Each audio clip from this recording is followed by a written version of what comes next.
حضرات گرامی قدر میرے باپ میرے لیے قابل احترام ہے، میری ماں میرے لیے قابل احترام ہے، میرا دادا میرا نانا میرے لیے قابل احترام ہے، لیکن حضرات گرامی قدر سورہ لقمان نے مجھے اس حقیقت کو سمجھا دیا، سورہ عنکبوت نے مجھے اس بات کو سمجھا دیا، قرآن کے متعدد مقامات نے مجھے اس بات کو سمجھا دیا کہ جب میرا باپ مجھے شرک کا حکم دے میں نے اس کی بات کو نہیں ماننا، جب میری ماں مجھے شرک کا حکم دے میں نے اس کی بات کو نہیں ماننا، جب میرے والدین مجھے اطاعت الہی سے ہٹنے کا حکم دے میں نے ان کی بات کو نہیں ماننا، میں نے باپ کی ہر بات کو ماننا ہے جب تک وہ اللہ رسول کی بات سے مطابقت رکھتی ہے۔ میرے باپ نے مجھے کہا جوتے کو لے کے آؤ، میری ذمہ داری ہے میں جوتے کو لے کے آؤں، میرے باپ نے مجھے کہا کپڑے کو لے کے آؤ، میری ذمہ داری ہے میں کپڑے کو لے کے آؤں، میرے باپ نے مجھے کہا میڈیسن کو لے کے آؤ، میری ذمہ داری ہے میڈیسن کو لے کے آؤں، میرے باپ نے مجھے کہا مسجد میں میرے ساتھ چلو، مسجد میں جانا میری ذمہ داری ہے، میرے باپ نے کہا میرے ساتھ کسی نیکی کے سفر پہ چلو، میری ذمہ داری ہے اپنے باپ کی بات کو ماننا، لیکن میرے باپ نے مجھے کہا سینما ہال میرے ساتھ جاؤ، اب میں نے باپ کی بات کو نہیں ماننا، پروردگار عالم کی بات کو ماننا ہے یا حضرت رسول اللہ کی بات کو ماننا ہے۔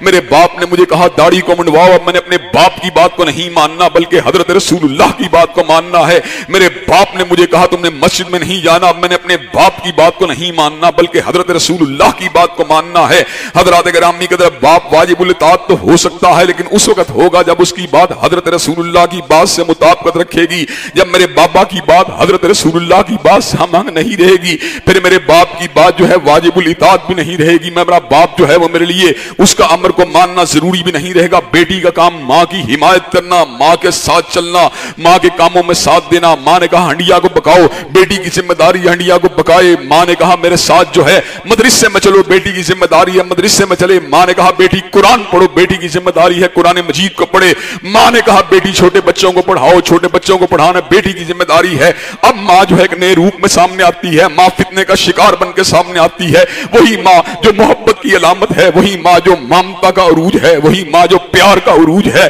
لیکن اب ماں جو ہے وہ سنت نبی سے ہٹ چکی ہے، اب ماں جو ہے وہ اس وقت حضرت رسول اللہ کے اوامر سے ہٹ چکی ہے اور اپنی بیٹی کو کہتی ہے تو نے کالج جاتے ہوئے برقعے کو نہیں پہننا۔ حضرات گرامی قدر اب بیٹی جو ہے وہ اپنی ماں کی بات کو نہیں ماننے گی، بیٹی اگر بات ماننے گی حضرت رسول اللہ کی بات کو ماننے گی۔ ماں اس کو یہ بات کہتی ہے بیٹی جس وقت تیرا بہنوئی جو ہے وہ گھر میں آتا ہے تو نے اس کے سامنے برقع نہیں لینا، تو نے اس کے سامنے آنا ہے، تو نے چہرے کو اس کے سامنے بے حجاب ہو کے بیٹھنا ہے۔ اب بیٹی نے ماں کی بات کو نہیں ماننا بلکہ حضرت رسول اللہ کی بات کو ماننا ہے۔ حضرات گرامی قدر یہ باپ کے اوامر کا دائرہ کار، یہ ماں کے اوامر کا دائرہ کار، یہ شوہر کے اوامر کا دائرہ کار، یہ بالکل واضح حقیقتیں ہیں، ان کے اندر ٹیمپرنگ کرنے کی، ان کے اندر کمی بیشی کرنے کی اور ان کے فرامین کو اور ان کے اوامر کو حضرت رسول اللہ کے فرامین واضحہ کے پر فوقیت دینے کی نہ کوئی روم ہے نہ کوئی گنجائش ہے۔ حضرات گرامی قدر شوہر نے اپنی بیوی کو کہا میری بیوی میرے لیے کھانے کو لے کے آؤ،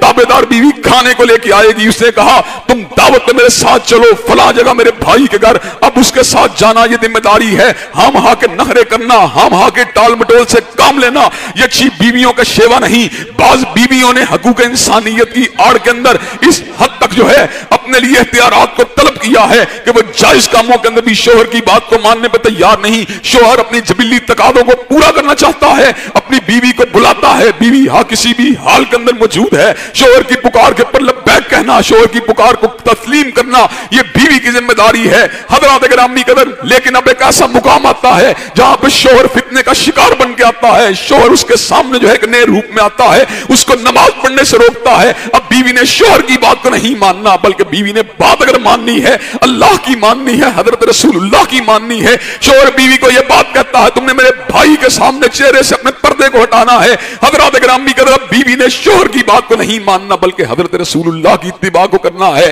حضرات گرامی قدر حضرت رسول اللہ کی اتباع کا مقصود اور مفہوم یہ ہے کہ جہاں پر آپ کی بات موجود ہو وہ سونے سے زیادہ سنہری ہے، جہاں پر آپ کی بات موجود ہو وہ ہمالیہ سے زیادہ بلند ہے، جہاں پر آپ کی بات موجود ہو وہ فولاذ سے زیادہ مضبوط ہے، جہاں پر آپ کی بات موجود ہو کائنات کے اندر کسی رشتے کی بات کو، کسی تعلق دار کی بات کو، کسی خونی رشتے کی بات کو اس کے اوپر فوقیت نہیں دی جا سکتی۔ ایسے عالم کے اندر بات اگر مانی جائے گی تو کملی والے کی مانی جائے گی۔